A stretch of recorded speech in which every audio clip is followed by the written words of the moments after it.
Good afternoon, everyone. It's Michelle Massey with Operation Parent out of Louisville, Kentucky. We are here for teen alcohol abuse, risk, consequences, and what we can do. Our presenters today are Dan DeBeck from the Karen Treatment Center and Zachary Crouch from Landmark Recovery Center.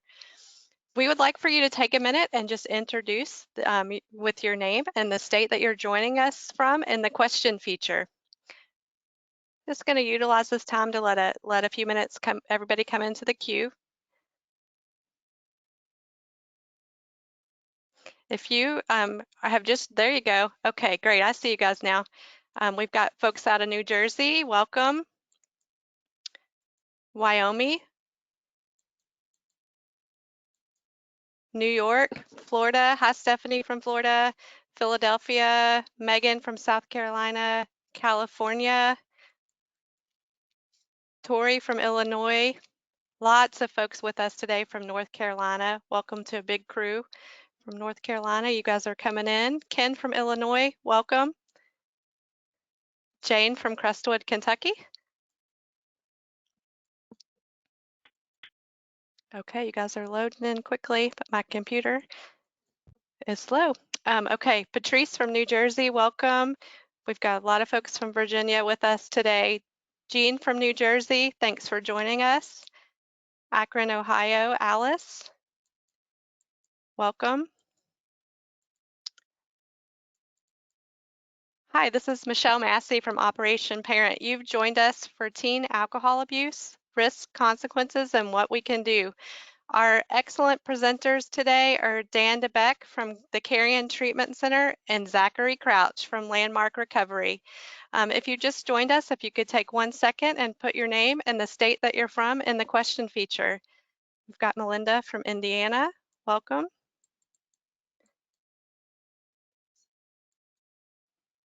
Hi, Chris from Kentucky. Rebecca also from Kentucky. Evelyn from California. Karen from North Carolina. Cicely from Arizona. Daniel from California, Kelly from LaGrange, Christine from Louisville, Susie also from LaGrange, and Deja from Florida. We're going to do one more here and then we'll get started. We've got some folks with us from Vermont.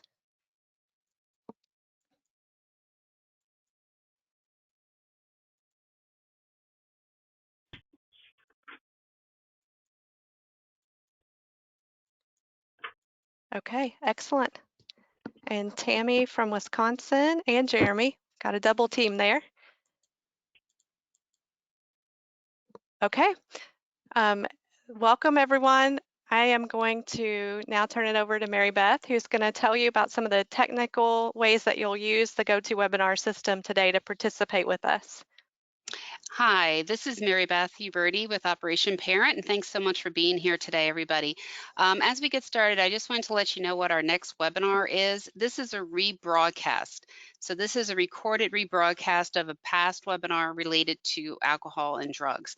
This is Alcohol, Drugs, and You, and it's with the conversation with the authors, Mark and Leanna Treitler. That is a father and daughter. It was a great program. That'll be on Tuesday, March 10th from 8 to 9 p.m. It's available. You just sign up, you go ahead and just log on. You cannot, there's not going to be a live presentation. It's recorded, but you can ask questions and then we will get back to you the next day. So go ahead, that is available at operationparent.org and you can register for that one. For those of you that are new to Operation Parent, we are a parent-driven organization. We've been in existence for almost 12 years now. And our focus is really providing education support and prevention information for those raising preteens and teens. Whether you're a parent, a caregiver, a grandparent, wherever you are in this stage of raising children, we are parents here at Operation Parent, again, at the various stages of raising kids.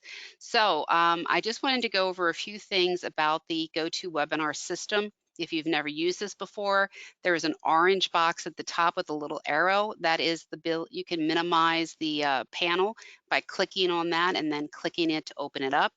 So that's how he can help you see the full screen. The question features, for those of you that were coming in early, you can just click on the question section, and then you can put in any questions that you have for us during the event. Keep in mind, we will be answering questions at the end of the event. So if you have a question for the presenters, go ahead and enter it. We will answer all questions at the end of the event. About an hour prior to this start of the webinar, you would have gotten an email actually from me. It would have been from marybeth@operationparent.org. And in that email would have been all the handouts for today. But you can also download them by clicking at the handout section of your panel and download them. FYI, for those of you that are listening to the recording, that is not an option and available to you. So go back in your email and look for the email that I sent to you with the handouts. Another FYI is I get a lot of people that'll call and just say, I didn't get the handouts, but it's probably sitting in your junk folder because I'm not approved to come into your inbox. So check for it there. We've got 4 handouts for today, and they're great ones, dealing with conversations to have with your kids, an intervention ebook, online resources, and your slide handouts.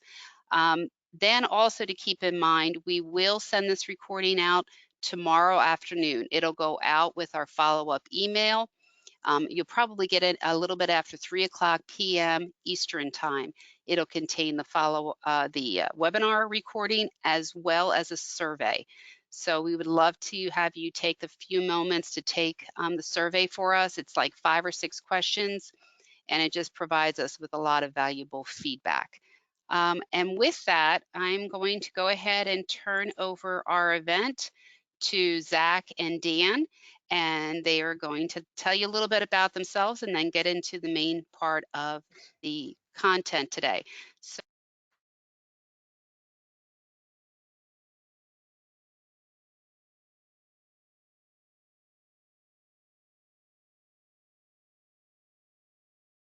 hey, Dan, can you hear me? I can. Okay, there you go. Go ahead. You can go ahead now. Thank you. Good afternoon, everyone. My name is Dan DeBeck. I'm the clinical supervisor of Caron's teen and young adult male programs. I've worked at Caron for the last 15 years, and during that time, I spent 10 years as a therapist working with young adult men. I'd like to share some quick facts about Caron.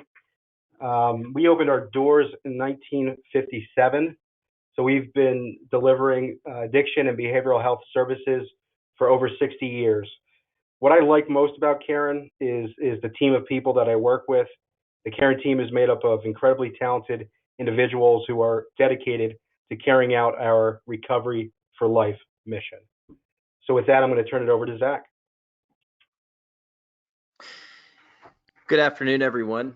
I'm Zach Crouch. I'm the Director of National Business Development at Landmark Recovery. I'm also a licensed marriage and family therapist.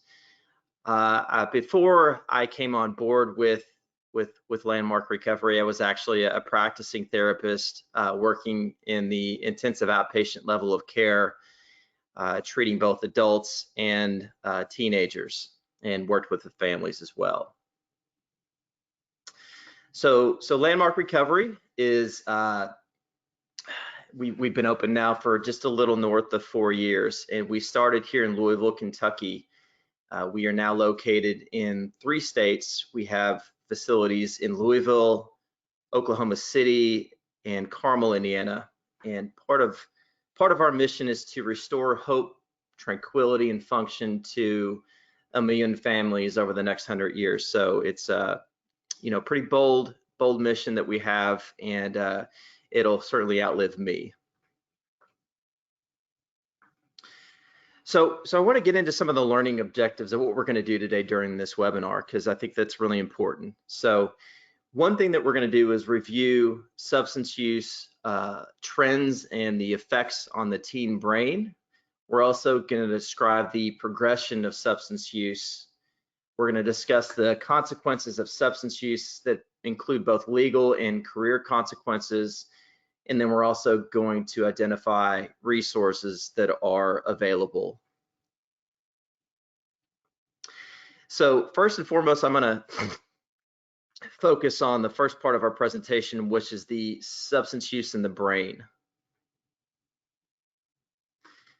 So when we're talking about the brain, I really want to focus on three distinct areas here. The first is the brainstem, which is the, sort of one of the first, I think, evolutions of our development as a species in our brain. They control those vital pieces of living. So everything from your heart rate to your breathing to sleeping. We're going to also talk about the cerebral cortex, which is sort of the executive functioning part of our brain, which is impulse control, decision making, problem solving. Those are pieces that we do every day when we go to work, when we think about our day, when we plan out things. And then we're going to focus on the limbic system, which is where addiction in the pleasure center of our brain really is. So that's the reward center. That's how we perceive emotions, both of ourselves and of other people.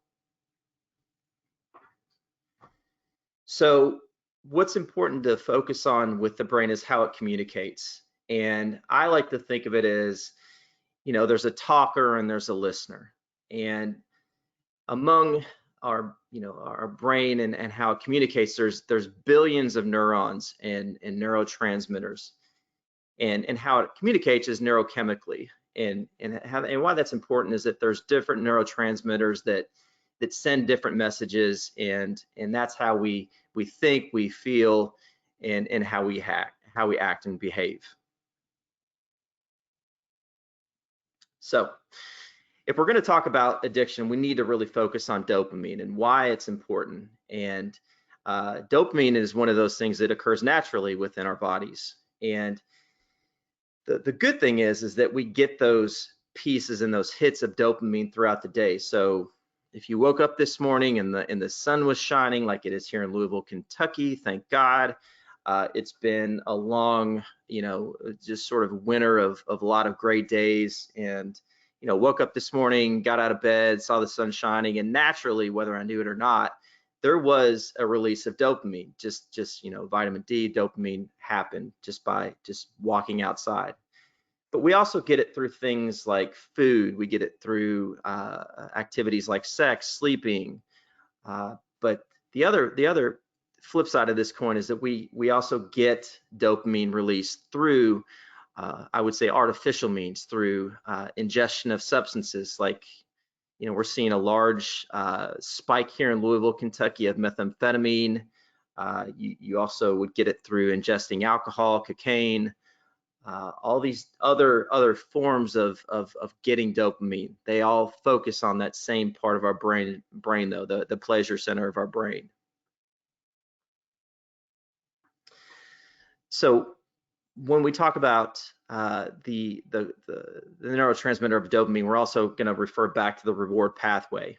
And as I mentioned, some of those things that we're talking about, like food, sex, procreation, shelter, thousands of years ago when we were roaming around and we found shelter, we would get dopamine released in our brains at that time because we were allowing our species to survive.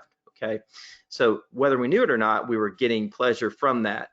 And because of that, we also remembered those things. So memory and dopamine are closely related to each other. So by eating and sleeping and doing those things, they're almost unconscious now to us that allow us to survive. I mean, I've got 2 kids at home, so we have a motivation to repeat those things, and that allows our species to continue.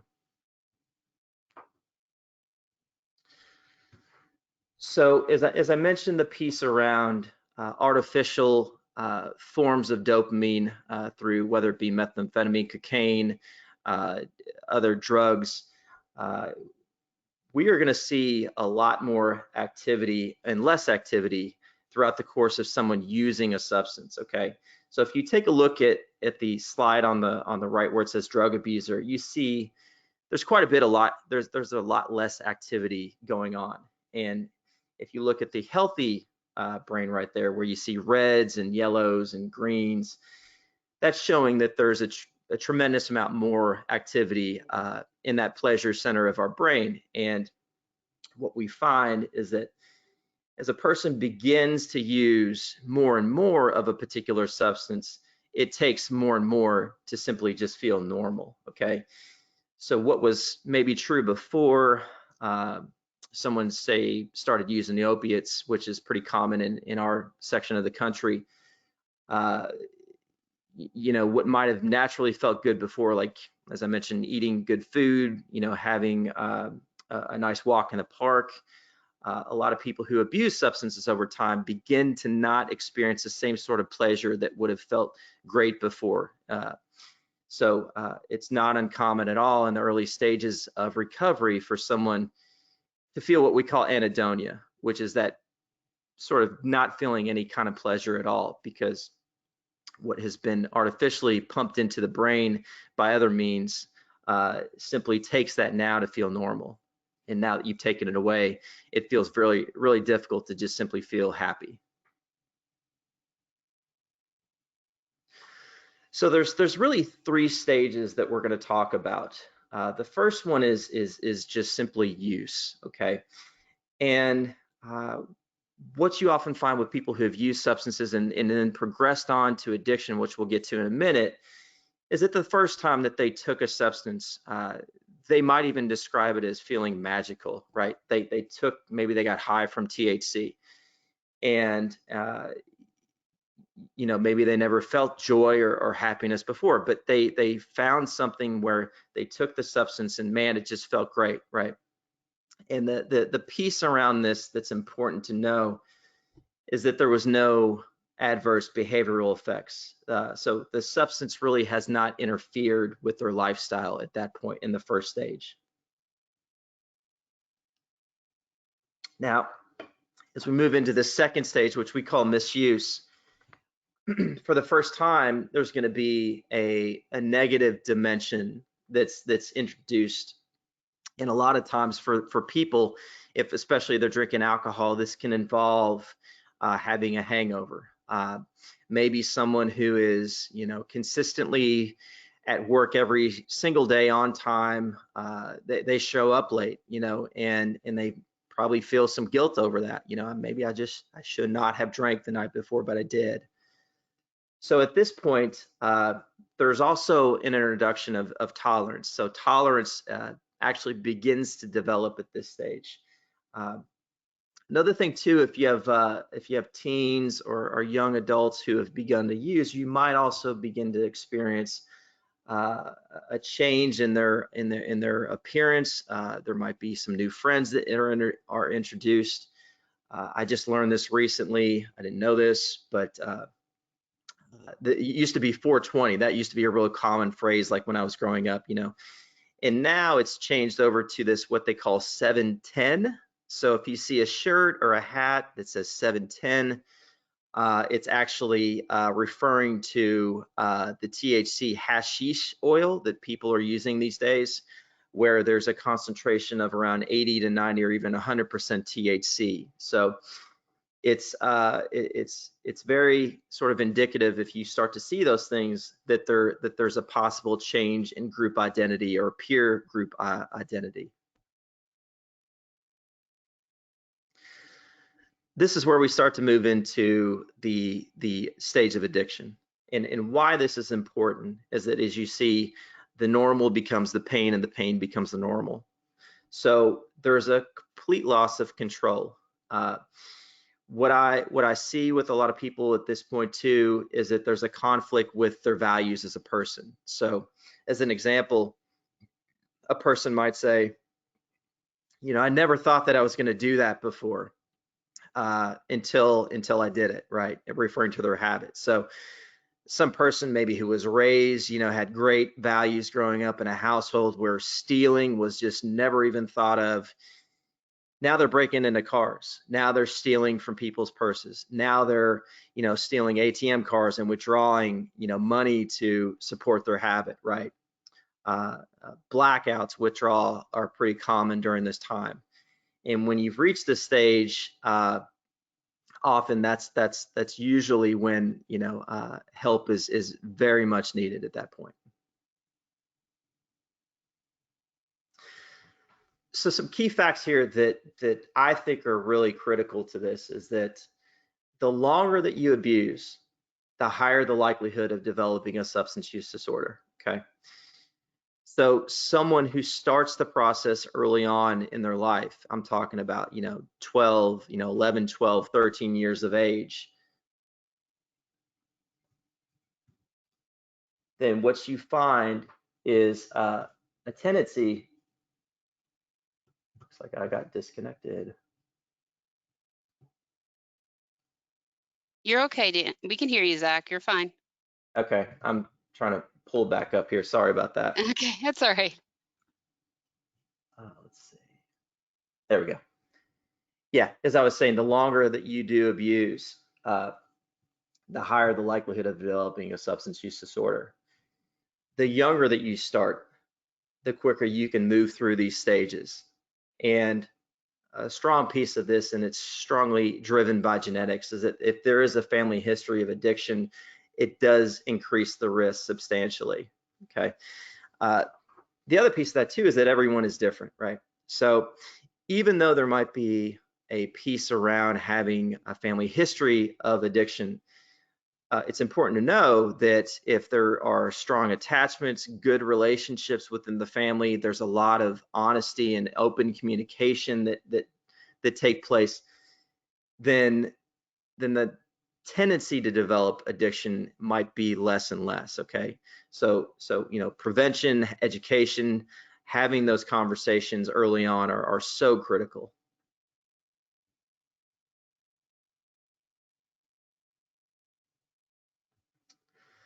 So what is addiction, right?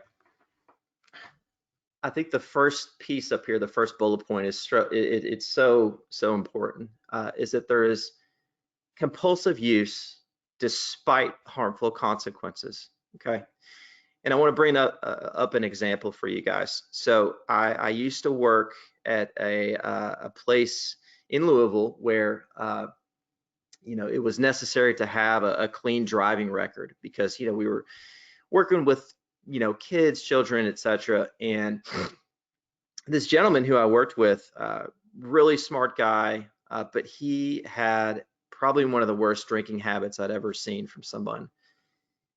And he ended up racking up, I want to say 6 to 7 DUIs. It wasn't all in the course of a year, but over the course of probably 5-10 years, he had 6 to 7 DUIs, right? And I would pull him aside, Brian aside a couple times. I said, hey man, do you need some help? And he would just say, no man, I'm good. I made a dumb decision. And I would go back and I didn't have the heart to tell him at the time. I was like, so what happened if the first DUI that you got, why didn't you change then, man? And he just really was in a delusion, around his behavior. But he continued to drink. He didn't have a license anymore after that. And I think he spent some time in jail. Okay.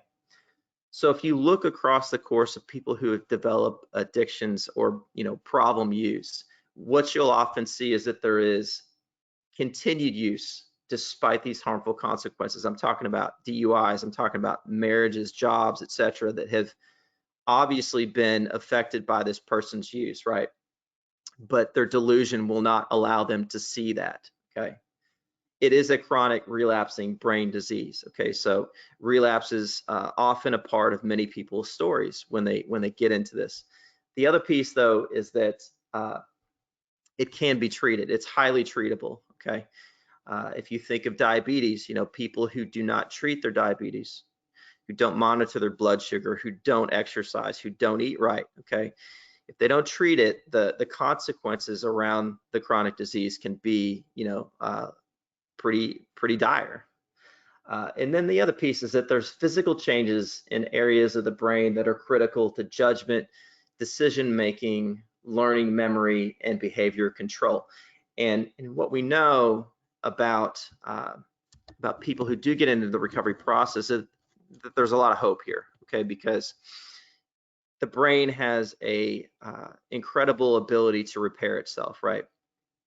And what I mean by that is through, abstinence, through the science that has come around about neuroplasticity, the brain begins to develop neural pathways that might not be the original neural pathways that, got from, more optimal state, for people to, for their brains to communicate, but they can recover and new neural pathways do develop.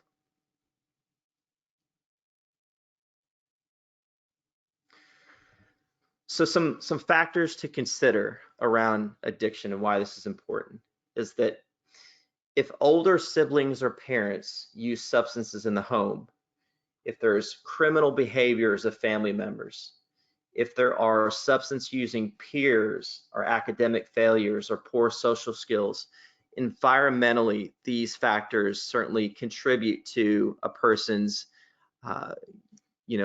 going towards an addictive process. The biological factors to consider that are really strong here, of course, genetics, right? Genetics account for 40 to 60% of a person's vulnerability to addiction. And then also the stage of development, as I mentioned earlier.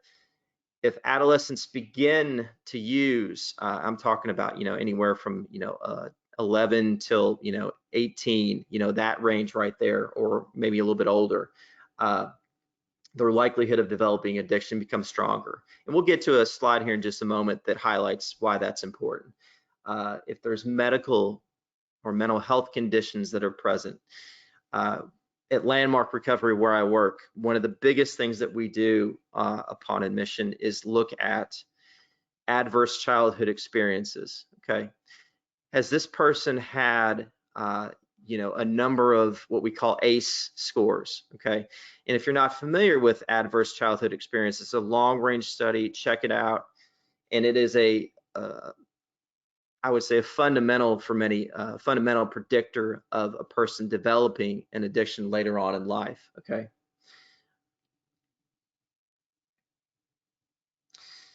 So how alcohol affects the teen brain. So as we know, the brain's frontal lobe is important for planning, forming ideas, making decisions, and using self-control, okay? A person may find it hard to control his or her emotions and urges if they're starting to drink alcohol or use substances. The person may act without thinking or may even become violent, okay? What we're seeing a lot of here in Louisville and other parts of the country is we saw it for a while and it's kind of died down now, but it's the synthetic marijuana that we were seeing coming through, where kids were smoking this stuff, and close family friend of ours was using it, and he really has problems remembering much of his senior year in high school. So there was periods where, it was as though it didn't even exist, because it just affected his brain so much. And drinking alcohol over a long period of time can actually damage the frontal lobe forever. So, alcohol has a unique effect, I think, on a developmental brain. So every year a person delays drinking before age 21, they reduce the risk of becoming dependent on alcohol. That's a big number right there, by 14%, okay? Young people who begin drinking before age 15 are 4 times more likely to develop alcohol dependence during their lifetime than those who began drinking at age 21. So that's 6-year gap right there. Okay, if people are able to postpone their drinking till age 21, it has a tremendous impact on their brain.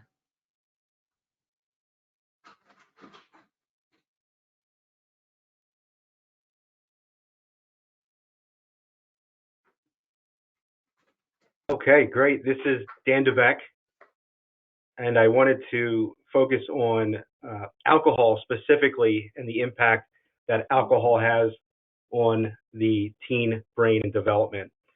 It's important to note that alcohol is a very common substance of choice among teens and young adults. In fact, research shows or suggests that 1 in 4 college students meet the criteria for substance abuse or substance dependence in terms of alcohol, which is double that of the general population.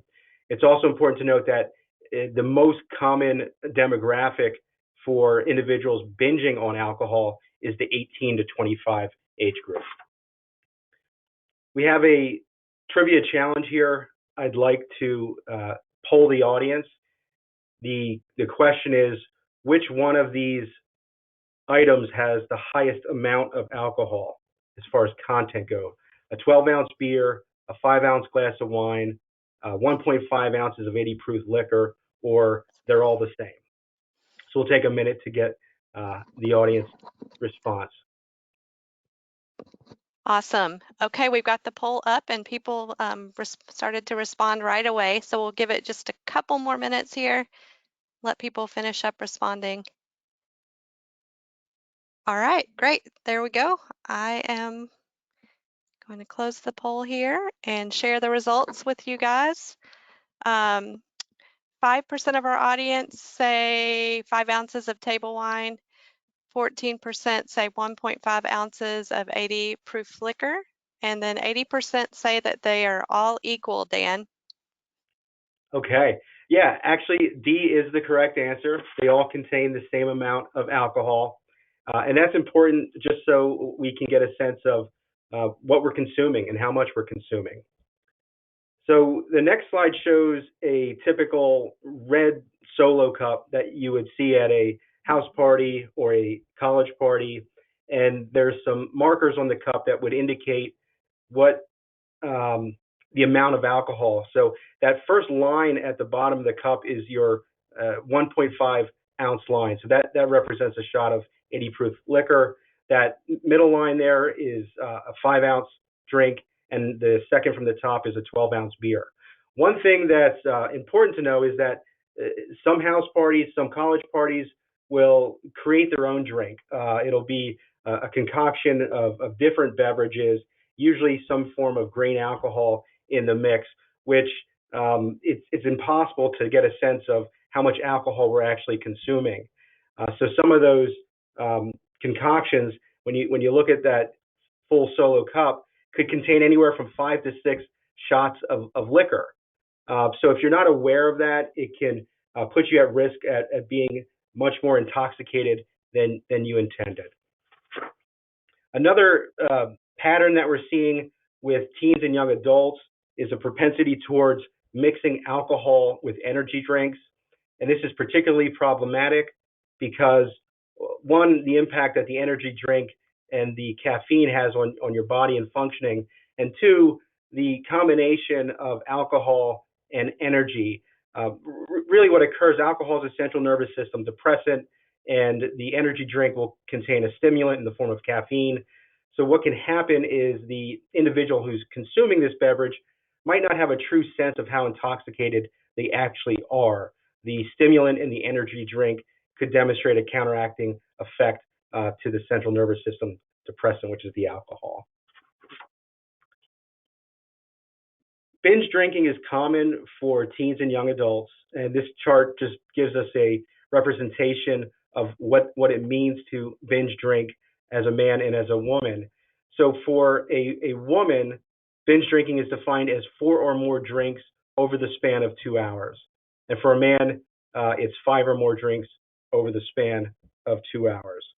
And this is important because it reflects just the culture around drinking. Once again, binge drinking is at its highest between the ages of 18 and 25.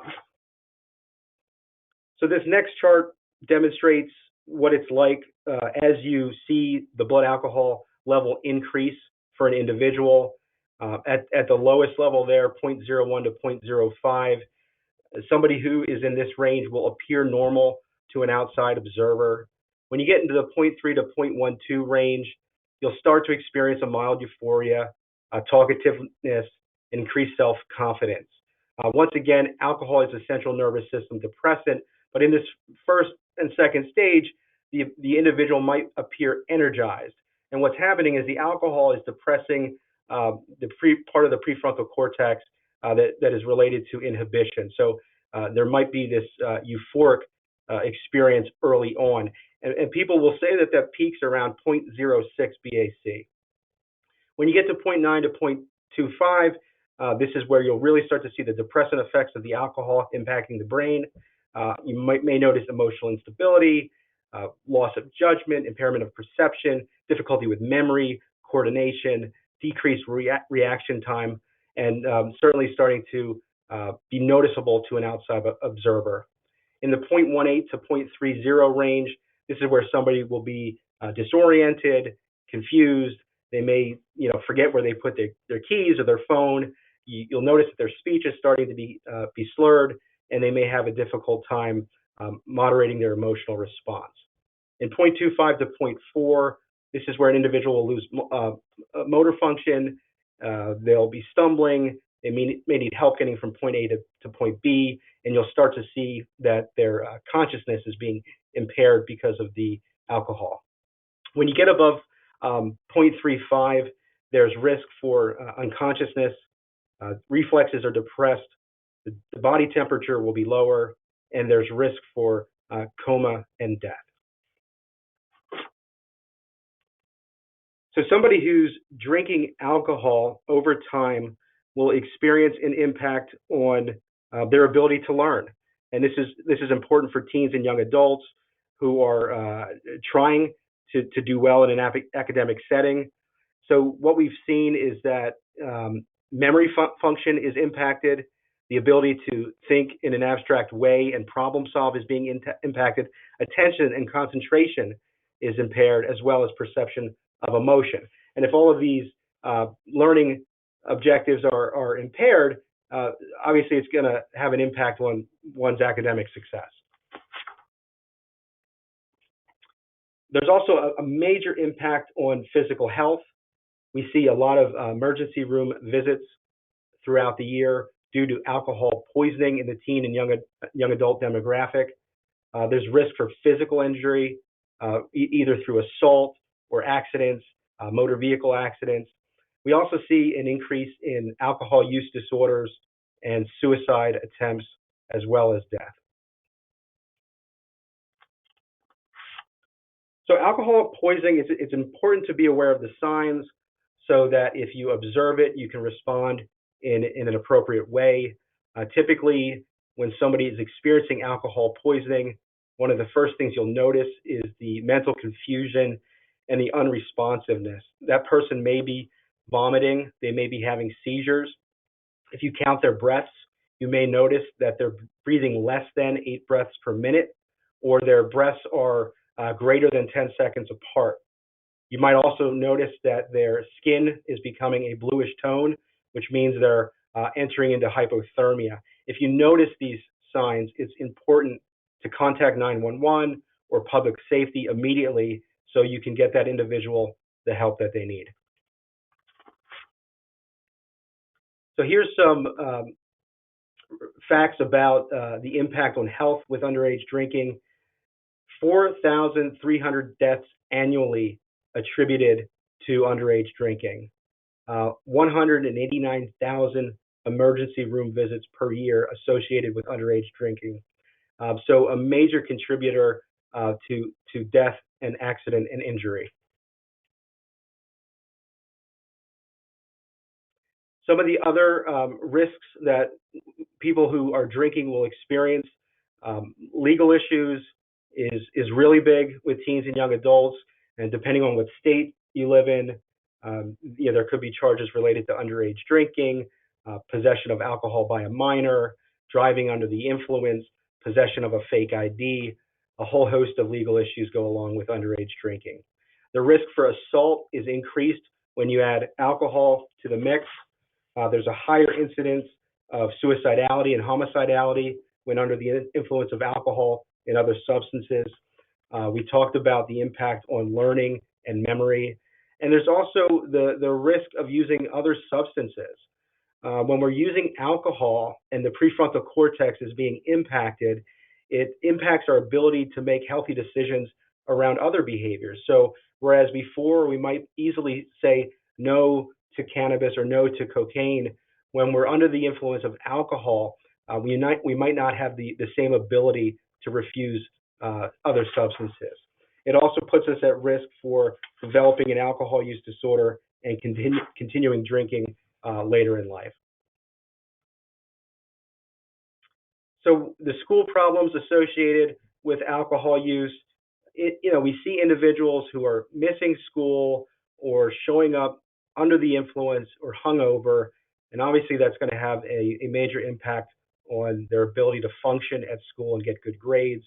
We also see an increase in social problems at school and at home and in the community. Individuals who have a substance use disorder will have difficulty interacting with others in a healthy way, especially when they're under the influence, but also when they're hungover or if they're craving a substance, it's going to impact their ability to relate with others in a healthy way. We also see an increase in medical and physical problems, and there's a disruption of normal growth of the brain and in other areas. When you add alcohol or other substances to a developing brain, it really does slow down that normal development process.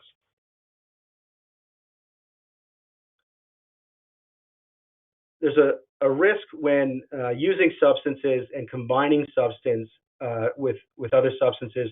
There's a risk of overdose and death. Oftentimes, when you hear about overdoses in the media, one major culprit is, of course, opiates. Another culprit is alcohol in combination with something like a benzodiazepine. So there's a synergistic effect that occurs when you're mixing substances, and it's really difficult to have a true sense of how your body is going to respond when you're combining substances. So the way we diagnose substance use disorder, alcohol use disorder in teens and young adults is we utilize the DSM-5 criteria.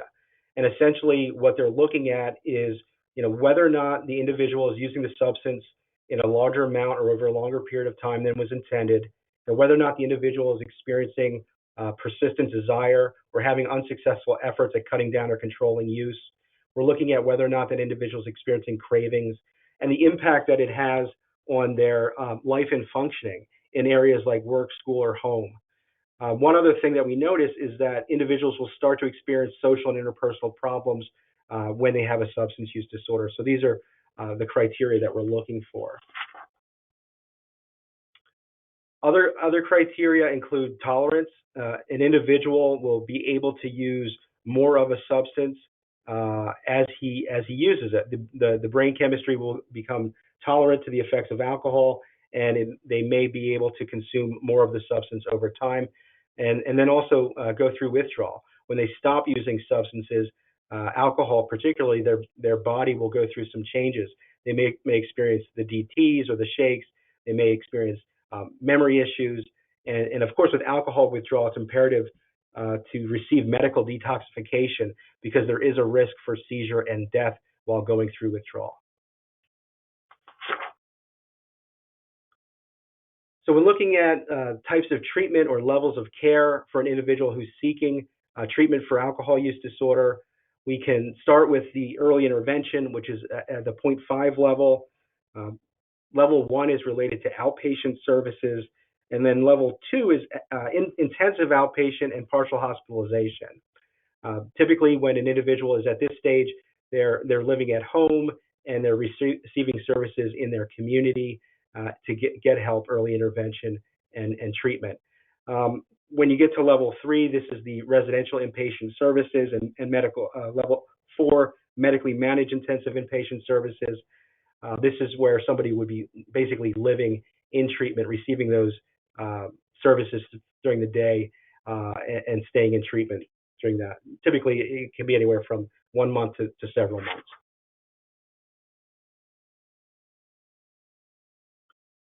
So when we assess the severity of the problem, we're utilizing ASAM criteria to determine what level of care an individual will need.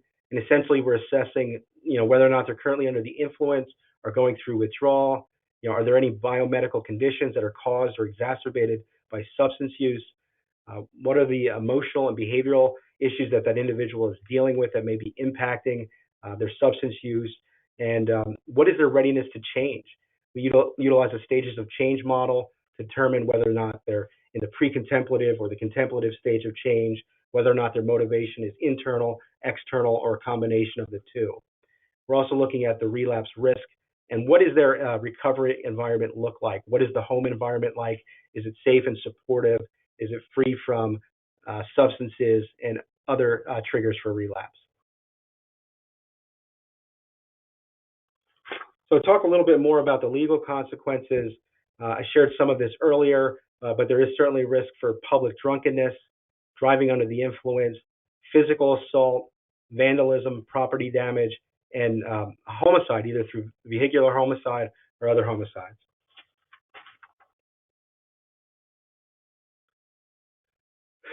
So it's important to talk with your loved one about the risks associated with alcohol use disorder, and substance use. And I think it's important to get a sense of, what direction does your loved one want to go in? What are some of the goals that they've identified for themselves? What are some of the values that they hold true to themselves? And is there substance use impacting that direction or those values? We want to educate our loved ones about the risks associated with substance use so that they can make informed decisions and healthy decisions for themselves. So these are just some examples of things to consider and bring up when you're having that conversation with your loved one.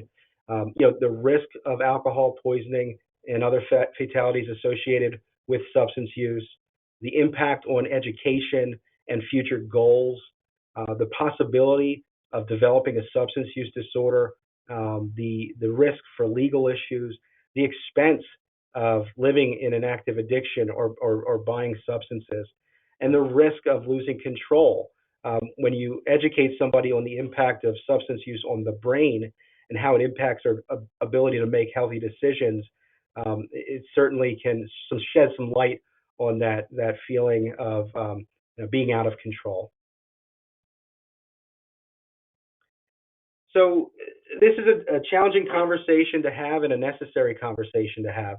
And I think the best way to do this is with support. One resource that we can utilize is the addiction therapist or the behavioral health therapist in the community that has an understanding of family systems and family dynamics in addiction and recovery. And it may be a good idea to connect with that person prior to having this conversation with your loved one, to get some support and to get education on the best way to facilitate that conversation. And then if that loved one eventually does decide that they want treatment or are open to receiving treatment, there will already be a connection there in the community that you can open that door. So it's important to find a time, a safe environment, and time where the conversation is not going to be hurried or feel rushed. And it's very important to express your care and concern in a non-judgmental manner. Typically, people who are struggling with substance use disorder or engaging in these types of behaviors will have a certain level of guilt and shame associated with it. So there's a tendency to be reactive when they're presented with the facts around or the observations around how their substance use is impacting their lives and the lives of people around them. Ask if they're open to receiving feedback. Ask if they're okay with you sharing with them the changes that you've noticed over time.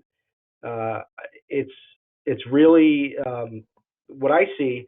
I see teens whose families report that they were getting straight A's and they were the captain of the football team and doing very well socially. And in a short matter of time, when substances became part of the picture, they stopped playing the sports and their grades declined and they stopped connecting with people socially.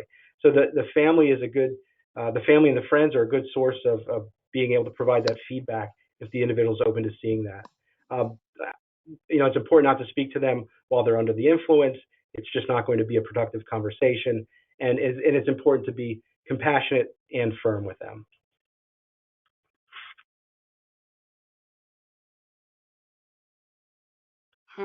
Okay. Go ahead, Dan. I'm sorry. No, I just wanted to say that brings us to the end of the presentation, and we certainly have some time for questions. Yep. Okay, I'm going to just go through a few slides while Michelle gets the questions together. This is a great chance right now to go ahead and put any questions in that you would like in the question section. Just a reminder again of our next webinar on alcohol, drugs, and you, conversation with Mark and Leanna Treitler. Just FYI, Mark is a recovering alcoholic, and his daughter is now in college. So there's been books that they have written together about their experiences on this topic. Ways to stay informed with Operation Parent. Please follow us on social media. We are on Instagram, Twitter, and Facebook. You can sign up for our e-newsletter. If you haven't done so, you can do that on our homepage at operationparent.org. Purchase our parent handbooks. I do community presentations. I go out into the community to do topics on, speak on a variety of topics to parents, and just continue to attend our future webinars. These are our handbooks. We have an elementary version, great for those parents and caregivers who have kiddos in K through about 4th grade, talking about bullying, friendships, coping skills, and things, cell phones, setting boundaries. So, but when we get into the middle and high school book, they're really focused on that 5th grader through high school. Over 40 topics on anything from the social media world, the digital world, drugs, alcohol, mental health issues, as well as dating violence, and other issues. Great resources for parents. You can order them online. You can also order them in bulk.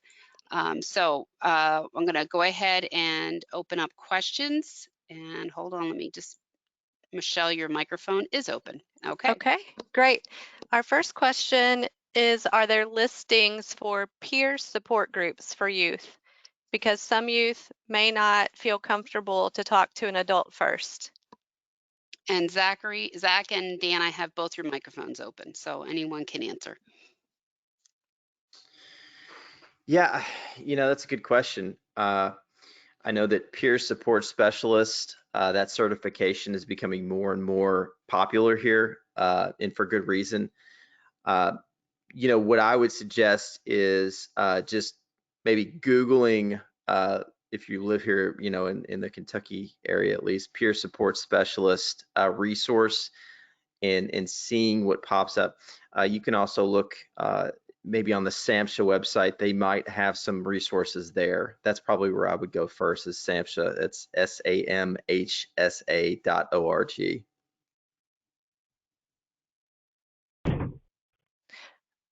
Okay, great. Dan, would you like to add anything to that? No, I think that Zach covered it. Thanks, Zach. Super, thank you so much. Okay, so the next point is a clarification question. In regards to addiction, does the brain develop new neural pathways in recovery or because of the substance use? Can you explain that neural pathway development a little bit further? Yeah, what I was referring to there is that, at least with when a person steps away from using substances, and they begin to form these new, I would say, attachments, right, with peers who are not using. What happens is that through those connections, people begin to form these new networks of neural pathways in their brains, right? Where before it was really about the drug or the substance being the connection, being the attachment that people run to, either in times of stress, hardship, etc. And what I think 12-step recovery nailed, whether they knew it or not at the time, was that getting into those groups of people and making those connections, and walking into an atmosphere of not being judged, those are powerful times for people, especially early on in recovery, to make those connections. And what I do know is that for people who go to 12-step meetings, which is great, in the first year of recovery, if people are doing something outside of even just 12-step recovery program, maybe in addition to 12-step recovery program, but with a group of people that are involved in recovery outside of that, let's just say meeting space, maybe grabbing coffee, each week, and it has to be consistent, doing something weekly, their chances of staying sober and clean increase, I want to say 50 or 60%. So, it's so important to make those connections with other people in the recovery process early on, because trying to do this alone is just a recipe for disaster for a lot of people. So to answer your question, I hope that answers your question, but, making the new neural pathways, time is so important in that piece, uh, and, Absolutely. Yeah, thank you for expanding on that. I appreciate it. yeah. So a guest has a question about how school might fold into the treatment plan. So if we have a teen with a severe substance use problem and they're in a treatment plan, do you typically see school, keeping up with school in the mix with that, or is there a hold on school? What kind of variations do you see with that? Sure. This is Dan. I can speak to that. So we have teens here that are here during the school year. We have schooling built into our treatment programming so that they are able to stay up to speed with their schoolwork. We view substance use disorder as a life or death issue. So we think that it's paramount to get the treatment that you need, and we don't want school or fears around how getting treatment is going to impact your education to be a barrier. So and even when somebody leaves treatment, my experience has been a lot of schools are willing to work with treatment providers to provide services at a time that makes sense for that individual's schedule with school. And it is possible to have both, and it's necessary to have both in some cases. Okay, great. So someone asked if there will be a follow-up webinar with you guys, and we do have a second webinar that we just scheduled with Karen. This is newly scheduled today on marijuana. So we don't have the registration up yet, but if you did want to jot down in your calendar, April 27th, we'll be doing a follow-up webinar on marijuana for those that you're interested, and you'll receive additional information about that very soon.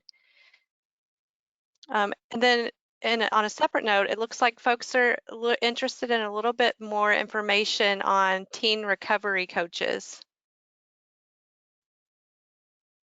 So I'm not sure specifically what direction they wanted to know about that, but is there anything either of you would add in regards to teen recovery coaches?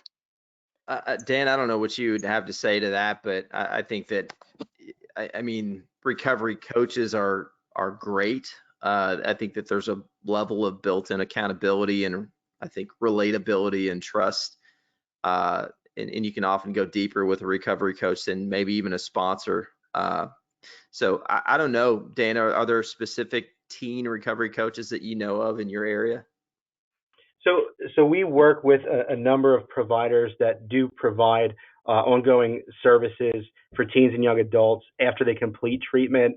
And these are individuals that can do interventions if there's a need to move to a higher level of care or to provide guidance and support beyond treatment. We do a program, we call it My First Year of Recovery, where we stay connected with our patients, for a year, those who enroll in this program for the year following their treatment experience. And a lot of that is over the phone connecting and just checking in to make sure that they're staying on top of their meeting attendance and their follow-up therapy and to be that voice and provide that coaching. We also have what we call My First Year of Recovery for students, where we have an added layer where we're providing coaching around all academic matters, whether that be school planning or balancing the stress of being back in school with recovery. And I know there's a number of other people out there that offer those types of supports. Thank you for that, Dan. One of our viewers just mentioned that NAMI is an organization that has youth peer support groups, and maybe some additional information for everyone who's interested in that. Okay, we still have a couple more questions. Let's see here.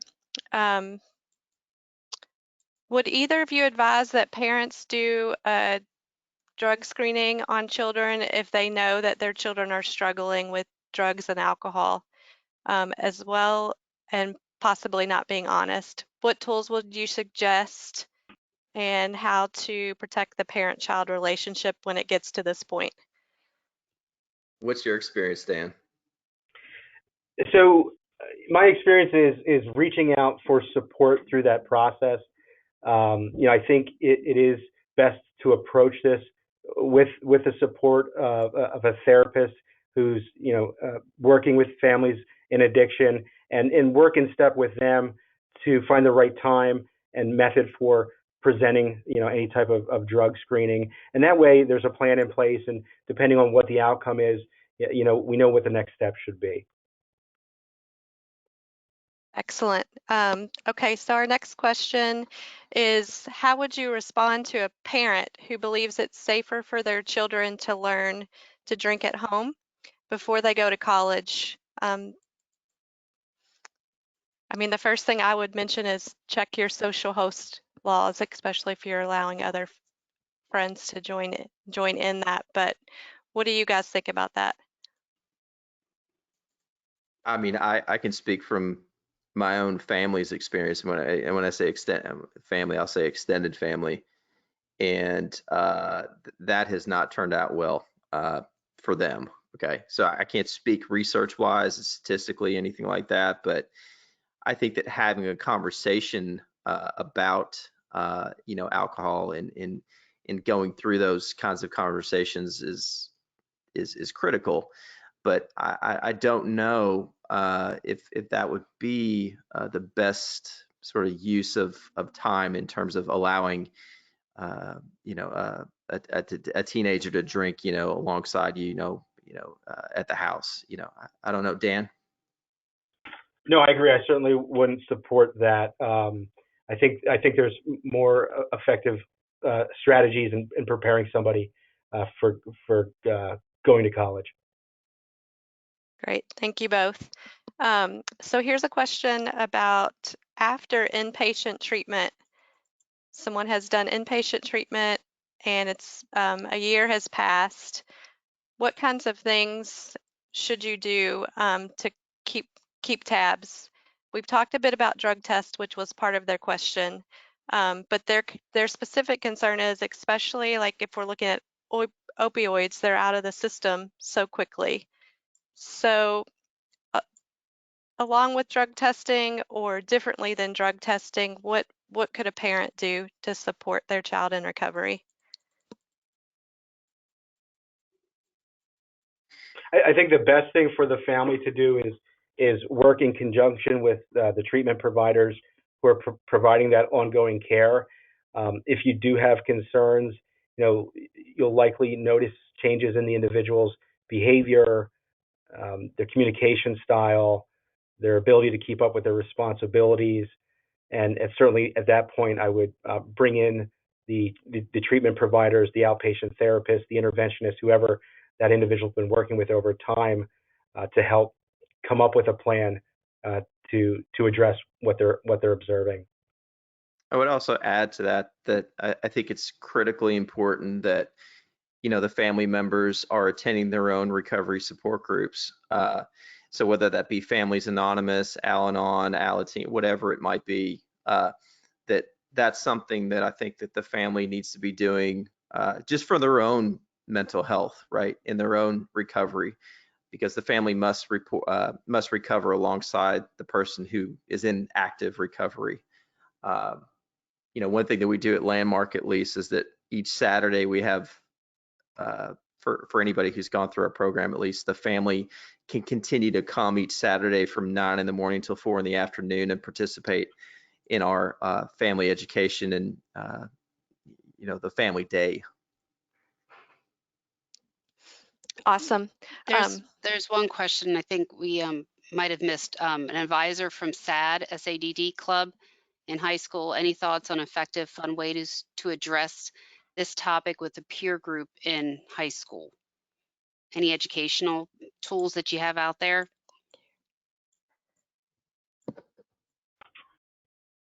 Dan, do you have any thoughts on that? I don't off the top of my head. I can certainly reach out to my SAP department and find out what some of those best practices are around that. Is there a way to follow up and get that information out later? Yes, yes, we can Absolutely. do that. Something to keep in mind, the handouts that you have, one of them has really great sites, online sites, and some of them are built to talk to teens. So they are actually, the pages and everything is talking directly to teens. So for someone who's using, wants to find things, that may be one of the sites to go to. So when you look at the handout, you'll see various ones. I'm almost positive we listed one or two on there that is built for teens. So that might be someplace to go. We did get one additional piece of information, the NAMI resource. It's National Alliance for Mental Illness, for anybody who would like to follow up on those resources there. um, And do you see anything else, Mary Beth? I think yeah, there's one thing in here asking, some parents are not aware of social host laws and how they can be held damage can be held liable for underage drinking. I'll just answer it, and if Dan and Zach, if you have any additional, but social host laws are passed usually within the county you live in. So you really need to check your county laws to see what they are. Sometimes they're called cake laws. I've heard that term, very KEG laws, but normally they're social host laws. So what that means is you are responsible for anything that occurs in your home. Some laws are very, very restrictive, such as if there are underage drinking or drugs being used in your home, whether you are aware or not, you are responsible. Whether you are even in the home, you're responsible. So if your kids have a party in the house and there's underage drinking and the police are called, you're not home. It doesn't matter whether you're home or not, you are held liable for it. So it's really, really good as a parent to have that conversation with your kids. Research the laws for your county because, as I said, not all counties have them, but there are some that are very restrictive. And parents have gotten in trouble, arrested, even though they had no clue that some kids were drinking in their home. They have been arrested and they can be prosecuted. Dan and Zach, you have anything to add to that? I think you did a great job covering that question. Yeah, yeah, and that's the last thing you ever want to have happen is someone leaves your house and they end up wrecking a car or something like that. God forbid, it's a teenager or something like that, and then not only is the teenager possibly hurt, injured, or even killed, now you're responsible for that, possibly. Yeah. So it's definitely worth looking into. absolutely. Zach and Dan, we want to thank you so much for the time that you put into this presentation, the thoughtful way that you have packaged the info. I know myself as a parent, I'm absorbing every minute of it and taking it to heart. But most importantly, thank you for just supporting and adding faith and hope to families that are going through um, trying to guide someone to treatment and recovery. And it's a very complicated process and very difficult on the family. So for you to take your time and put this level of presentation together, we appreciate it so much at Operation Parent. Yes, thank you very much. And Okay, we thank you for organizing this and for all the support along the way. Thank you so much. you're Yeah, welcome. you Absolutely. bet. Yeah. Thank you both, Mary Our Beth and pleasure. Michelle. We All really right, do thank thank you. you. All right, well, with that, I'm going to go ahead and shut down the webinar. As we just mentioned before, this has been recorded. You will receive the recording tomorrow around 3 o'clock in the afternoon in an email that will include a survey. We just ask you to please include and take the time to complete the survey. And with that, thank you so much. We'll see you at our next webinar. Bye-bye, everybody. Bye-bye. Bye-bye.